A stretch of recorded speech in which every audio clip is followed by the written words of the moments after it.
Olá, gente!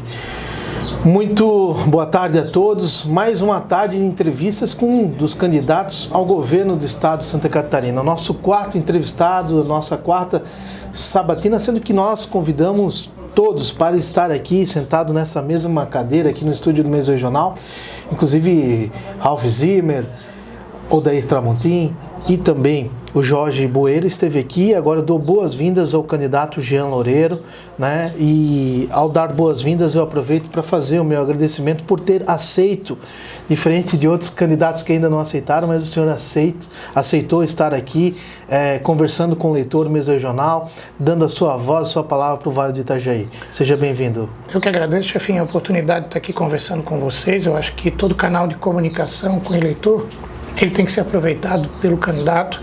É uma oportunidade de deixar o nome mais conhecido, trazer as propostas e, evidentemente, poder conquistar, né, o voto do eleitor. Então, eu que agradeço a oportunidade. Certo.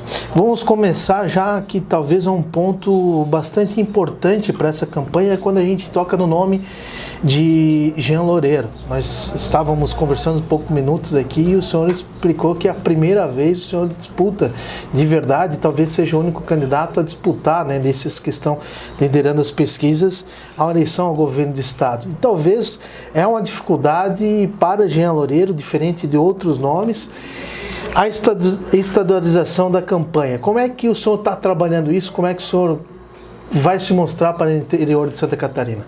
Eu acho que é uma dificuldade, mas ao mesmo tempo é uma oportunidade. Dos 5 principais candidatos, eu sou o único que nunca disputei eleição majoritária estadual.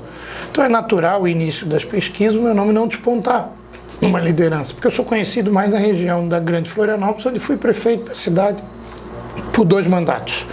A partir de agora, nós tivemos uma pré-campanha muito extensa, nós tivemos competência política para fechar a chapa antes, eu, Heron Jordani de vice, Raimundo Colombo para o Senado.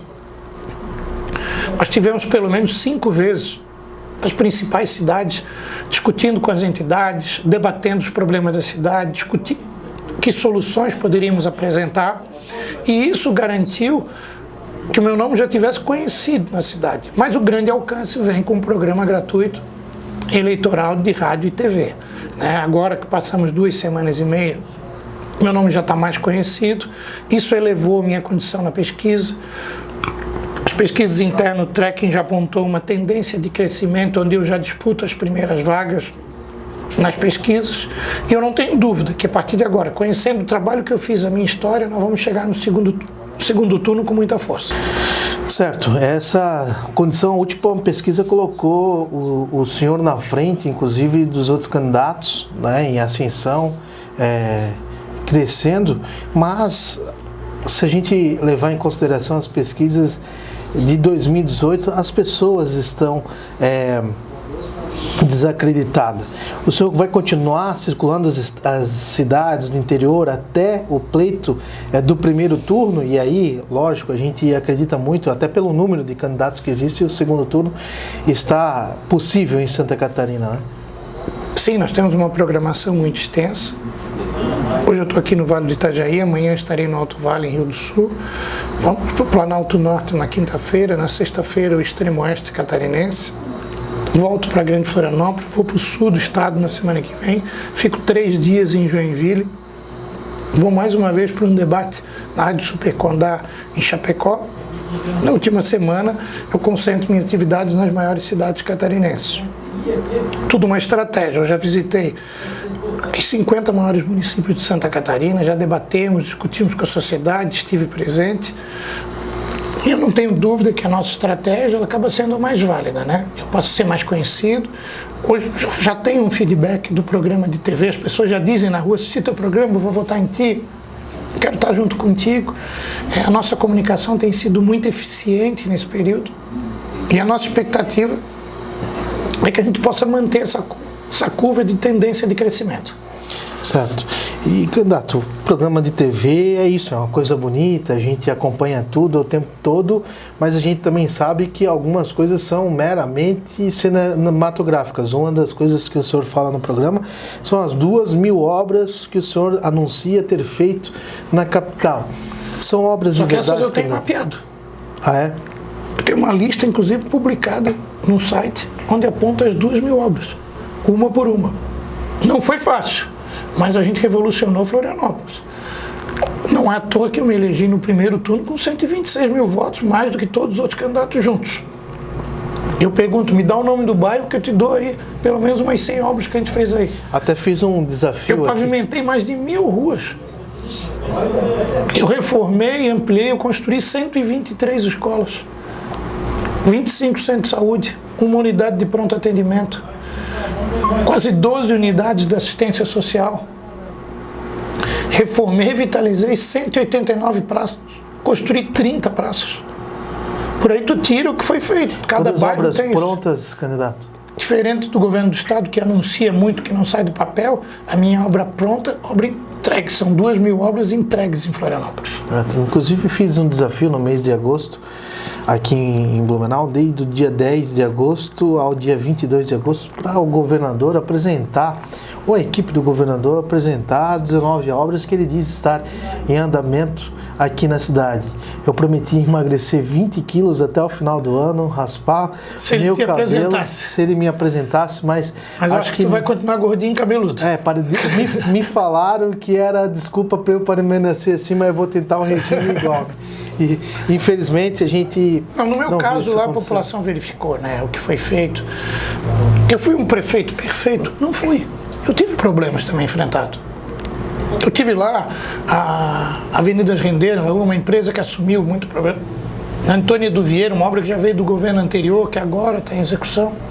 A fase de conclusão é difícil de executar. Nós tivemos a passarela do SIC, do elevado do SIC, uma obra difícil, nenhuma empresa que só uma aceitou fazer, desistiu, tive que implorar para outra fazer.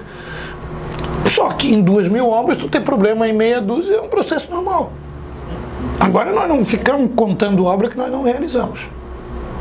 A gente tem realização, foi feito muito, tem bairros que foi feito tudo. A Tapera, onde eu fiz mais de 90% dos votos, foi feito tudo. Todas as ruas foram pavimentadas, todas as ruas com iluminação em LED, uma super creche, uma escola do futuro, uma praça gigante que é um parque linear, né? Urbanizamos a orla da praia, fizemos um novo centro de convivência. Mas fico pensando o que pedir para o prefeito, porque já está quase tudo feito. Então tem alguns bairros que foi assim. Por isso que eu tenho uma grande confiança da população. E por isso que quando a gente mostra a nossa capacidade de execução, porque um governador ele tem que ter atitude. Ele tem que sair do lugar, tem que ter coragem. E a gente teve isso. Quando a gente demonstra isso, passa a ganhar a confiança do eleitor catarinense. Candidato, uma das coisas que nós, a imprensa, pautamos bastante é uma situação muito triste. Hoje a gente tem uma negação à vacina e, por exemplo, a campanha de vacinação infantil contra a poliomielite, a nível Brasil, nós estamos muito abaixo da metade da média, na verdade, da meta, né? Então a gente está com 35% das crianças de 1 a 4 anos vacinadas no Brasil. A situação da saúde em Santa Catarina, e aí a gente vai tocar num hospital importante que fica na capital. A gente sabe que a responsabilidade da saúde é até constitucional, é obrigação do Estado, mas a gente nunca viveu uma situação tão caótica com relação ao atendimento na saúde infantil em Santa Catarina. O mês regional, para você que acompanha, sabe, a gente denunciou viaturas do SAMU abandonadas, 0 km, ao relento, no ano passado, em plena pandemia, ao relento. E foi tirada em fevereiro, na Surdina, uma delas aqui em Blumenau, que até hoje não voltou. Viatura 0 km, UTI móvel, que deveria estar sendo utilizada para transporte interhospitalar de pacientes com Covid na época. Hoje a situação é com as crianças. Gostaria de saber como que o senhor vê, como o senhor pretende resolver essa situação do atendimento infantil em Santa Catarina. Blumenau é referência em UTI neonatal com o Hospital Santo Antônio, mas também saber o que o senhor fez para melhorar o atendimento na saúde em Florianópolis. Bom, a saúde de Florianópolis ela acabou virando referência no país. Ela saiu de uma posição que envergonhava a cidade para a cidade que tem a melhor atenção básica de saúde de todo o país, segundo o Ministério da Saúde. Nós revolucionamos as estruturas, fizemos o primeiro serviço de telemedicina do Brasil, Alô Saúde Floripa, Nós já atendemos no Alô Saúde Floripa mais de 500 mil de pessoas. Hoje você não encontra mais aquelas pessoas nas filas para ser atendido na madrugada no centro de saúde, como se via antigamente. Hoje tu marca a consulta pelo WhatsApp. Tu sabe o telefone da tua equipe de saúde da família, do programa. Se tem alguma coisa emergencial, tu liga no Alô Saúde e é atendido imediatamente. Ou seja, nós modificamos esse quadro. São modificações para atendimento que o Estado não implementa. O Estado ele não tem planejamento na saúde. Vamos falar dessa questão da falta de leito de UTI pediátrico, só que vivemos em Santa Catarina de maneira muito intensa. Todos os especialistas sabiam que nós íamos passar por uma demanda maior de internação pediátrica, por 2 motivos. O primeiro deles, um longo período de confinamento, que isso gerou um período onde as crianças não criaram anticorpos, porque ficaram dentro de casa, e o retorno das aulas presenciais ia gerar uma transmissão maior de doenças, que combinado com um período de inverno mais rigoroso, onde as doenças respiratórias vêm com mais força, ia gerar um aumento de demanda por internação. O que o Estado fez no planejamento do Estado? Ele fez o contrário do que deveria ser feito. Ele reduziu o número de leitos e, mais do que isso, ele cancelou convênios de reforço pediátrico com as prefeituras, onde dava médico pediatra para atender na atenção básica. Daí sai uma criança de Palhoça, vai para ser atendido no hospital infantil, não consegue atendimento e morre por falta de leito de UTI. Estou citando um caso, teve outro em Criciúma também. O governador mora ali do lado. Eu vi uma entrevista no ND, recentemente, no Conexão ND, e a Márcia Dutra perguntou ao governador: o senhor mora do lado, a pouco espaço. O senhor não está vendo a realidade do hospital infantil? Ele disse: eu acho que o que você está vendo é uma outra realidade. Não é a realidade de quem está na imprensa e está cobrindo. Identificando, é chuva dentro, é problema no hospital infantil. O Hospital Celso Ramos tem 300 leitos, metade deles não estão sendo utilizados por falta de manutenção do prédio. Ou seja, não se tem um planejamento na saúde. Isso vem prejudicando muito. E ainda mais com as cirurgias eletivas. Nós estamos com 140 mil cirurgias eletivas para serem realizadas. O Estado não consegue fazer um mutirão e traz números que não são verdadeiros. Agora vem dizer que até o final do ano vai fazer todas as cirurgias, isso é impossível.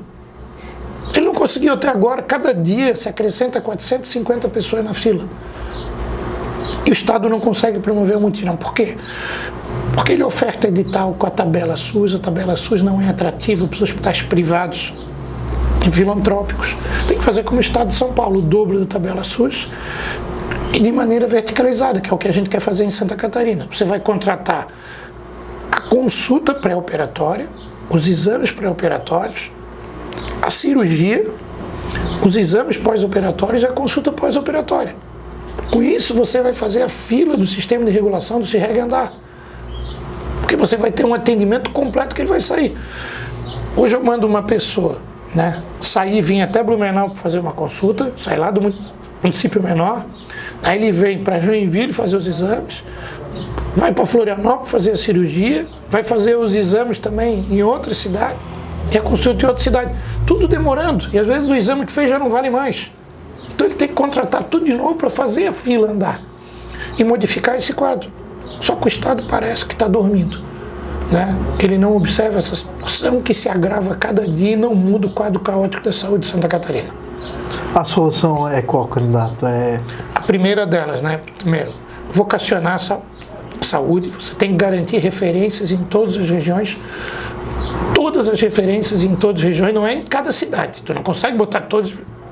Mas numa cidade, você pode ter em Timbó, você pode ter em Blumenau, você tem municípios que ele possa circular aqui e ser atendido em todas as especialidades numa distância muito menor. Você tem que garantir esse sistema que eu falei para vencer a fila de cirurgias eletivas e tem que ter um planejamento onde possa garantir efetivamente que as ações sejam realizadas da saúde. Esse é um novo momento que a saúde de Santa Catarina precisa viver. Certo. Tem dinheiro para fazer isso? Olha, o governo deixa muito claro. Já teve uma época atrás que não se fazia porque não tinha dinheiro. Hoje não se faz por incompetência. O Estado teve um superávit enorme, né? Teve um excesso de arrecadação, continua querendo cobrar mais impostos, ele continua com uma ganância arrecadatória, né? Não busca ter função social na atividade tributária. Vamos lembrar do governo Raimundo Colombo. A indústria têxtil estava falindo aqui em Blumenau. Os produtos chineses invadiram o mercado e ela perdeu a competitividade e ia demitir milhares de empregados. Ele reduziu a tarifa de 17% para 3%. Manteve as empresas, manteve os empregos, garantiu competitividade. Hoje você vê os produtos do Vale do Itajaí circulando novamente. Então você tem que ter uma política diferente. Então hoje não falta dinheiro. Hoje falta vontade de fazer. Certo. O que a gente viu também, se não foi o aumento da carga tributária, que o governo alega não haver, mas a gente viu a permissão do leite, por exemplo, ter saído dos itens de cesta básica em Santa Catarina. O catarinense que hoje paga em média o leite a R$ 3,70, R$ 3,80 no supermercado, chegou a pagar o dobro disso, né? E em Florianópolis, quando a gente fala de gestão do prefeito Jean Loureiro, gostaria de saber se nesse histórico, enquanto prefeito reeleito, houve aumento da carga tributária, se o senhor conseguiu diminuir algum encargo. Claro, a gente sabe que a carga tributária do município ela é consideravelmente muito inferior até com relação ao número de taxas, né, de tributos que tem o Estado. Eu posso falar com muita tranquilidade. Em toda a minha vida como gestor, nunca aumentei nenhum imposto. Ao contrário, nós reduzimos. Existem estudos da economia que definem a capacidade contributiva do contribuinte. Se você passar daquele ponto, você cai a arrecadação. O governo que me antecedeu, ele aumentou, por exemplo, o ITBI, o imposto de transmissão de bens imóveis, de 2% para 3%. A arrecadação caiu. Nós reduzimos para 2%, a arrecadação aumentou. Então você vê como às vezes... Porque se você passar desse limite, acontece algumas situações. Ou a sonegação, ou não pagamento da inadimplência por falta de recursos. Ou a clandestinidade. Você tem essas três situações que é o que não se deseja. Hoje o Estado precisa ser reavaliado toda a carga tributária. Nós não temos um secretário da Fazenda, nós temos um tesoureiro. O tesoureiro é aquele que pensa, quanto que eu arrecado, eu não posso gastar mais do que arrecado. Né? Um secretário da Fazenda é aquele que pensa, se eu arrecadar menos aqui, mas desenvolver a economia regional, pode valer a pena eu arrecadar mais. Não se pensa com inteligência uma política tributária de desenvolvimento do Estado de Santa Catarina. É isso que nós vamos fazer. Especialistas, as previsões, na verdade, apontam, candidato, que os estados não vão ter a capacidade financeira do que tiveram durante a pandemia, até por conta de tudo que se aumentou, e quando a gente paga mais caro, o imposto também é mais caro, né? Dá para cumprir essas questões de campanha, de promessa mesmo, de compromisso de campanha nos próximos 4 anos? Os compromissos são mais voltados à atitude. Primeiro eu vou garantir todos os compromissos assumidos pelo atual governo, que na reta final ele não trabalhou 4 anos. E na véspera da eleição vem com um monte de promessa. É lançamento de edital, de projeto, estudos, mas a obra propriamente dita a gente não vê. Só que isso gera uma expectativa na sociedade. O Estado tem muita dificuldade para executar a obra. Das 44 licitações que lançou nos últimos meses, 40 deu deserto. O que significa deserto? Nenhuma empresa apareceu para querer executar a obra. O Estado não consegue nem fazer um edital de licitação, não consegue fazer um projeto de engenharia correto. Demora muito na sua execução. Ele não tem um contrato global de projeto, ele faz obra por obra. Parece que ele faz propósito para demorar mais tempo. Então, qual é o cronograma? Hoje o governador vem e anuncia uma obra. Ele diz, agora eu vou preparar o edital do projeto de engenharia. Daí ele demora 3 meses para fazer o edital do projeto. Daí ele publica o edital. A licitação do projeto demora mais 4 meses. Para executar o projeto demora mais 3, 4 meses. Daí ele finaliza tudo, vai fazer o orçamento do projeto. Demora mais 1 mês. Daí ele vai lançar o edital da obra. Ele demora mais 3 meses para lançar o edital. Daí não aparece ninguém para fazer a obra, porque o edital é mal feito.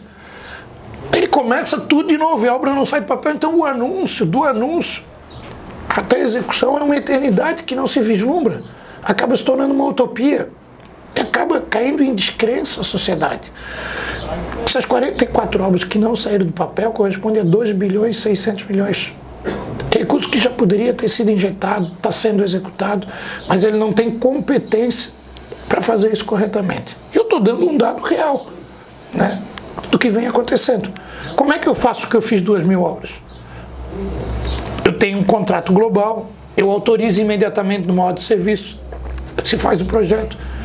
Quando a licitação é maior, ela é mais competitiva, grandes empresas com mais estrutura se apresentam, conseguem entregar mais rápido. A obra licito e executo. Então o meu caminho é muito mais curto entre a decisão política e a conclusão da obra. A do governo é uma eternidade. É esse prazo que a gente quer mudar. Candidato, dentro do que o senhor fez como prefeito em Florianópolis, gostaria que o senhor enumerasse aí uma marca, aquilo que o senhor reconhece, esse aqui tem a minha assinatura, valeu a pena, eu sou reconhecido por isso. Por exemplo, na causa animal, né, eu sou entusiasta, já briguei muito aqui em Blumenau também por conta de algumas situações, e inclusive o ex-prefeito João Paulo está aqui nos acompanhando e cobrava também quando ele era prefeito enquanto cidadão, porque não era comunicador na época, mas eu vi que houve, né, mutirões, alguma coisa de fato que aconteceu, né, mutirões de castração, a coisa no mundo animal em Florianópolis lá foi solucionada pelo menos para uma boa parte, é isso que a gente viu a imprensa narrar, a imprensa local lá também, mas eu gostaria de ouvir uma situação do senhor, o que tem a assinatura de Jean Loureiro e que as pessoas reconhecem em Florianópolis. Eu acho que para muitos eu fui o prefeito das grandes obras. Fiz muitas obras na cidade, obras de infraestrutura. Para outros eu fui prefeito da saúde, que revolucionei. Para outros eu fui prefeito da educação. Só que eu acho que o meu lado mais importante foi o lado humano. O lado de mudar a vida das pessoas para melhor. Talvez o lado da justiça social.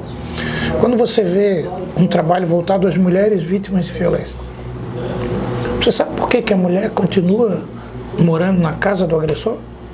Porque ela é dependente economicamente. Ela é agredida, ela continua porque ela não tem dinheiro para comprar comida. Lá em Florianópolis nós fizemos diferente. Nós damos uma renda para a mulher que foi vítima de violência. Por um ano, ela tem um centro onde é atendido, tem uma renda de um salário por um ano. Com isso, dá coragem delas denunciarem e sair do lar. Ou seja, a gente usa a ciência a favor das pessoas. Eu vou contar uma história rapidamente para você. Nós temos lá na Passarela da Cidadania 500 pessoas em situação de rua. Eu falei, eu quero qualificar a mão de obra desses 500. Nós vamos botar eles no mercado de trabalho. Fiz uma meta de atender no mínimo 80%.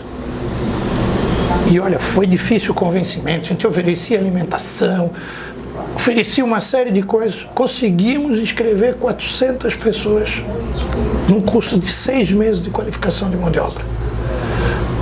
No dia da formatura eu fui lá. Tinha apenas 80 pessoas se formando. Me deu uma tristeza no coração. Chamei minha secretária de assistência, Maria Cláudia. Falei, Maria Cláudia, onde é que foi que a gente errou? O prefeito, quero pedir desculpa, a gente errou no horário, está no horário de trabalho, o pessoal já está todo trabalhando, não pôde vir para a formatura. Daí a gente vê que é possível mudar a vida das pessoas para melhor. Ali uma grande parte eram dependentes químicos, pessoas com problemas familiares, que tiveram uma oportunidade. E essa oportunidade pode acontecer na vida das pessoas. O projeto Porta a Porta, que pega as crianças com deficiência em carro adaptado e leva para a escola, leva para passear numa praça, leva até para tomar banho na praia. Teve depoimentos que são emocionantes, que daria uma entrevista inteira aqui, falando dessa mudança da vida das pessoas. Mas é óbvio que tem situações que transformaram em referência nacional. Eu tenho o maior restaurante popular de Santa Catarina. Aí disseram para mim assim, prefeito, é uma vergonha você fazer um restaurante para dar comida em vez de botar esse pessoal para trabalhar. Mas quando tu vê um pai com 5 crianças, que conta que ele dividiu um copo de leite para os 5 filhos jantar à noite, e lá ele está indo com uma comida com nutricionista adequado, com os 5 filhos alimentados, só que ele falou, agora eu posso procurar um trabalho. Antes ele não podia. Não dá para tratar de maneira igual os desiguais. Você tem que dar um suporte para poder reinseri-lo na sociedade. E talvez esse seja a minha assinatura mais marcante. Você falou dos animais. Nos animais, a proteção aos animais foi referência nacional. Nós temos o DIBEA, que é o maior centro de atendimento público dos animais. Lá toda a população carente tem atendimento veterinário, os animais são chipados. Nós temos uma orientação e controle, atendemos os animais que sofrem maus tratos. Realizamos 12 mil castrações por ano. Além da castração na DIBEA, tem um castramóvel, que vai na comunidade fazer a castração. Estimulamos a adoção responsável, que é o processo correto. Assim, olha, se a pessoa não gosta do animal, gosta de saúde. Isso é uma questão de saúde pública. Você controlar a projeção geométrica do crescimento dos animais de rua, ela é fundamental para uma sociedade. E não permite deixar os animais jogados do jeito que ficam. Então hoje, com muita técnica, com um grande trabalho de voluntário, e sobre voluntário eu vou falar, nós temos a Fundação Somar. A minha esposa criou o projeto. Sabe quantos voluntários tem na Fundação Somar, na Fundação da Prefeitura? 11 mil voluntários. Lá quando dá uma chuva, a Defesa Civil só pede para o Somar, ele chama, vem 10 caminhonetes com tração, com motorista para ajudar voluntariamente. Então a cidade, ela se envolveu para ser uma cidade. Blumenau é um exemplo de voluntariado, né? Sim. Florianópolis é aprendiz do lado de Blumenau. Mas começou a ter, porque às vezes as pessoas querem ajudar e não sabem como. E lá elas estão aprendendo como podem fazer para ajudar. Então eu acho que a minha assinatura entra muito nesse lado humano. Eu sei que sempre me reconhecer como prefeito das obras, do que fez, da saúde, da educação, mas eu acho que quero olhar, ter esse lado humano como principal assinatura do GEL. Legal. Estamos nos encaminhando para o final da entrevista, deixar os minutos finais para o senhor dar o recado aqui para o leitor Mesa Regional, para o internauta Mesa Regional, pedir o seu voto, mas vou finalizar, né, e aí o senhor pode estender finalizando aí a entrevista. O senhor entrou a coligação do senhor entrou com um processo contra uma propaganda negativa de um outro candidato. E isso me chamou a atenção, eu fui na rádio, peguei aquela propaganda, o que era aquilo? E infelizmente era um ataque pessoal do mais baixo covarde, nível. né? Exatamente. O governador que não trabalha e que não aparece não tem nem coragem para fazer um ataque. Exato. Ele pessoalmente, ele se esconde atrás da cortina também. E eu comentei, inclusive, né, que aquilo estimulava. Eu embarco no meu carro para levar o meu filho para a escola. E imagina se o meu filho escutasse aquele áudio que mandava pesquisar sobre alguma coisa lá, enfim. Vale tudo na política, candidato? Olha, se valesse tudo, eu não tinha sido reeleito prefeito no primeiro turno. Porque tudo isso que o candidato Moisés vem atacando, já atacaram na eleição de prefeito. Teve a Operação Chabu, que me levaram para depor, que eu não tinha nenhum tipo de envolvimento. Disseram que eu tinha uma sala secreta na prefeitura que nunca acharam, que nunca existiu. O Tribunal Regional Federal, que julga a Lava Jato, foi o primeiro político absolvido por unanimidade sem nem deixar abrir o processo. Não deixou nem ter ação contra mim. Daí falam de um caso pessoal que eu tive, expuseram a minha intimidade para um caso que eu tinha resolvido em família, que levado faltando 2 semanas para a campanha, que não tirou minha eleição, porque a população continuou acreditando em mim. E a minha família continuou mais unida com aquilo. E o desespero do candidato Moisés, que vê o crescimento nosso das pesquisas e o derretimento da campanha dele, fez ele publicar um documento escondido, porque ele não diz que é ele que está fazendo. Nem aparece, a gente teve dificuldade na televisão porque não sabia quem era. A gente teve que pegar o áudio do rádio onde era obrigado a botar o nome da coligação. Imediatamente a Justiça Eleitoral determinou a retirada. E se insistir novamente vão levar multa, punições quanto a isso. E a justiça foi feita. Agora eu estou muito tranquilo. Se é tudo isso que eles podem falar, que já falaram a vida inteira, né, eu estou tranquilo. Eu numa campanha quero mostrar trabalho. Quando se faz a armação, como foi feita contra mim, a população se volta contra. E a população está se voltando contra o candidato Moisés. E está começando a ver as outras opções que tem. Eu me considero uma opção de renovação. Uma renovação com responsabilidade, com experiência e com capacidade de trabalho. Ok. Deixa agora, então, os minutos finais para o pedido do voto, a apresentação final aí do Jean Loureiro. Eu quero agradecer a oportunidade de poder estar participando aqui, né, dessa entrevista, agradecer os eleitores que estão nos assistindo. Eu não tenho dúvida que eu quero pedir aqui o voto para você, dentro da minha capacidade de trabalhar. Assim como você, eu sou um político que acordo cedo, trabalho muito, durmo tarde. Me dediquei muito na minha vida política, tive uma experiência como vereador, deputado estadual, deputado federal, prefeito. Não cheguei ontem, não vou ser um governador que vai cair de paraquedas.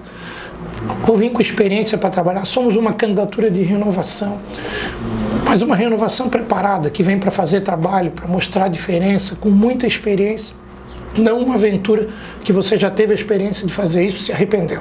Por isso tudo, eu venho pedir seu voto. Se me der 4 anos, apenas 4 anos, a gente transforma Santa Catarina. Bora trabalhar. Obrigado mais uma vez, candidato, por aceitar o convite. Obrigado a você que acompanhou essa entrevista até aqui nos minutos finais. Compartilhe, comente, faça sua pergunta também e dê a sua sugestão para a gente melhorar a nossa comunicação com você também. Um abraço a todos, beijo para quem é de beijo, um abraço para quem é de abraço.